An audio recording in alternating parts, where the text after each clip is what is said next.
You are listening to the Central Indiana Sports Report, episode 157.5.2, our Tri-Central Trojans weekend preview.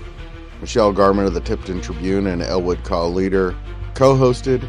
Our guest was Tri-Central head coach Cam Hindman.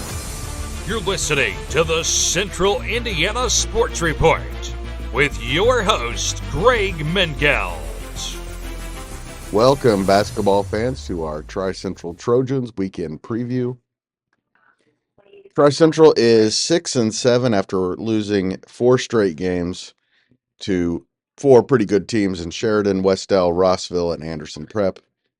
The Trojans this weekend go to Carroll for a conference game on Friday. Carroll is 8-2 and ranked 9th in Class A. The Cougars started their season 7-0 before losses to Tipton and Clinton Prairie, but in their most recent game Saturday, they beat Pioneer 54-34 to improve to 8-2. On Saturday, Tri-Central returns home to face 6-6 North Miami, which is coming off recent wins over Argos and North Judson. Michelle Garmon of the Tipton Tribune and Elwood Call Leader co-hosted, and we were joined by Tri-Central head coach Cam Hindman. Welcome back to the Central Indiana Sports Report, Coach Hindman. Looks like it's been a bit of a rough stretch for you. Also, the schedule has had a little bit to do with that. Yeah, it did.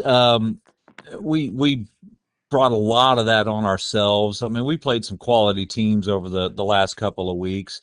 I mentioned to Michelle, I think Sheridan is probably one of, if not the best team on our schedule right now, and we played actually well with them.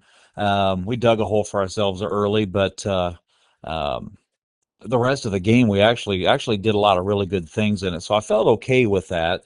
Um, Now the Westdale game, we just didn't bring any energy, and we weren't ready for the level of play as far as physicality that Westdale brought to us, and we've learned from that. Rossville was kind of a big letdown. I mean, I thought we were ready to play them. And again, they came in and played really hard. Corey had them uh, ready to play, and I thought they had a pretty good game plan coming in. And then we played really well, believe it or not, at Anderson Prep. Um, I think Anderson Prep is a lot better team than what their record shows. And they've got some quality players on that squad right now. And we played really hard. We had a total 180 from the Friday night going into Saturday at Anderson Prep. So even though we ended that 2 week stretch there with a loss since the last time I had talked to you, I felt really good at the end of the Anderson Prep game. I think the light bulb kind of came on for a lot of our guys that we got to take care of business. We've got to take care of the basketball. We've got to rebound the ball, and we've got to hit layups. Um, and subsequently, we had probably the best week of practice since the Anderson Prep game that we've had in the last 2 years. So we'll see what it brings for Carroll on Friday or tomorrow, and then we got North Miami on Saturday. But we'll see how that translates. But again, I think the light bulb kind of came on for our boys, and they realized we can't just come in and play soft. We've got to bring it every night, and they practiced accordingly this week. So I feel pretty good where we're at. Well, that's good. Of course, it's a good Carroll team that you're going to go see on Friday. And I don't know a lot about North Miami, although I know historically they're also a very physical basketball team. Yeah, they are. Carroll is Carroll. They're a bit of an enigma right now, I think. Good quality team. I think Coach Tussinger does a good job with his boys over there, and his record clearly shows that. And he's had some quality kids come through since he's taken that program over. But he does good things with them, and I don't think that team is as fast. I don't think they I don't think they play as cohesively together as what his last few groups have, but they've still got size. They still play physically, and yeah, at 8-2, they're no slouch by any stretch. So um, we've got to take care of what we do well, and try to do the things that we do well, and not try to go over what our ability is. And I think if we can stay within ourselves, I think we'll play real well with them. North Miami, yeah, I think they play pretty hard. They're in an area, they're kind of like Northfield. I've always considered Northfield kind of a 1A school that plays really a 2A schedule, because they play some quality programs all the way through the season, and we usually get them right at the end of the year. And so we see what they've learned all year long, which is a good test for us going into sectional. And I think North Miami can kind of be the same way. They play some quality teams, and and I think they learn from them really well. And then they know that when they play the 1A schools, they can kind of hold serve. So again, I think we've got to be prepared and ready to just play physically and control the rebounds and keep the basketball in our possession. And one thing is, for you is your schedule has is not an easy one. I mean, when you look down at the at the end, you have you know, following this weekend, you have another conference match with or game with Delphi on the 31st, and then you play at Frankton on February 1st. Then you a week later on an after you get an afternoon game against Elwood at Hoosier Gym, which because that gym is just so small, it makes it challenging for kids because it's not, you know, since it's not regulation size, it kind of evens up things between two teams. It can, if you're a really fast team, well, it's easier to play some in. If you have an opponent that is fast, it's easier to neutralize them on a small court and vice versa, I guess. I agree, and while the boys are looking forward. Of course, I believe it or not, I've got some of them that have no idea what the significance of that gym is. So we had to have a little history lesson, uh, but I think the excitement of being down there in that gym and then getting in there, and you got to take in the fact that it's the Hoosier Gym and it was in the movie, and all the hoopla that comes with that. And then at the same time, you got to get yourself focused and ready to play a game.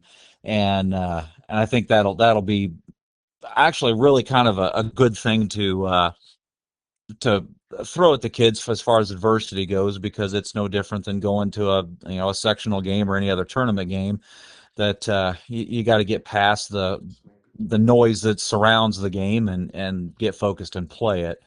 But no, that's one of kind of the bummers of where we're at right now, and going on a little four game losing streak is, um, our schedule doesn't get easier. I mean, we've got some games that we should be able to play with throughout the second half of the schedule, but by and large, it's not an easy schedule for us at that point in the schedule. So we've got to take care of business early in the season, and well, we took care of some of that, but some of it we didn't. So um, from here, it definitely doesn't get any easier, and we've just got to buckle down, put our heads down, and keep moving forward. How close is JJ Koviak to being at least 90%? Because I know him rolling his ankle and not being 100%. It's kind of been drastic for you because he's not necessarily as much of a threat because you're not necessarily as mobile or quick off your feet. So, and I'm sure that then affects because um, you know uh, then you got Drake Ramsier, who Drake has. I think he struggled a little bit here again the last couple games. Am I not right? No, you're exactly right. And I would say Jay is probably close to 90% right now. He's not showing any signs of struggling on that ankle, and hasn't all week long. But you're right. He went a solid 2 3 weeks. He couldn't jump off of his right foot. Um, there were a couple of plays. I know Daleville. There was one where he had, that was the only move he had, was to turn and jump off of his right foot, and he ended up throwing the basketball off the bottom of the rim. And there's people that are looking around going, "What is he doing?" Well, it had nothing to do with making a bad shot. He just his foot gave out. So he's had a lot of struggle with that, and I'm really proud of his toughness, because a lot of kids would be sitting on the sidelines, and a lot of, quite frankly, would be walking around with crutches, and Jay just doesn't do that. So we have definitely missed him being the factor that he can be. And to that point, I think Drake has had to try and step in, and I think he puts a little more pressure on himself than he needs to. I think he feels like he's got to do more of the scoring because he knows Jay can't, and it's just that's just not Drake's style of play. Drake is got to be in the flow of the basketball game, and he's not what I would call a creator. He's the kind of kid that when it's time to have a monster shot hit, that's the one you want shooting it. But I think it's asking a lot of him to put a team on his shoulders and take him to the basket, and that's just not how Drake plays. And when he has that kind of pressure on himself, I think he struggles more versus just relaxing and getting in the flow of the game and playing. But no, I think your observations are exactly right. You know, conversation over the weekend that playing really well right now that you kind of like and is gaining experience. The more minutes he gets varsity wise is your freshman guard Cooper Leininger. Absolutely. Up Cooper gets better every time he's in there. And the thing about Cooper is he sees things on the floor that we haven't had a kid in a long time be able to see. Um, his brother could see things on the floor very similarly, and he makes passes that a lot of our guys can't make right now. His whole deal is again just learning the speed of the game and how much stronger 17 and 18-year-olds are than where he's at right Right. now.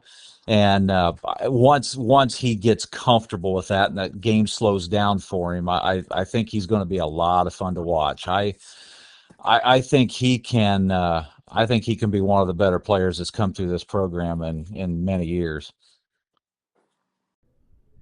Thank you so much to Coach Hindman for joining the Central Indiana Sports Report, and of course to Michelle Garmon. She is the best. And thank you for listening. Please like, subscribe, or follow us on your favorite podcasting host site so you don't miss a single segment. And please tell a friend.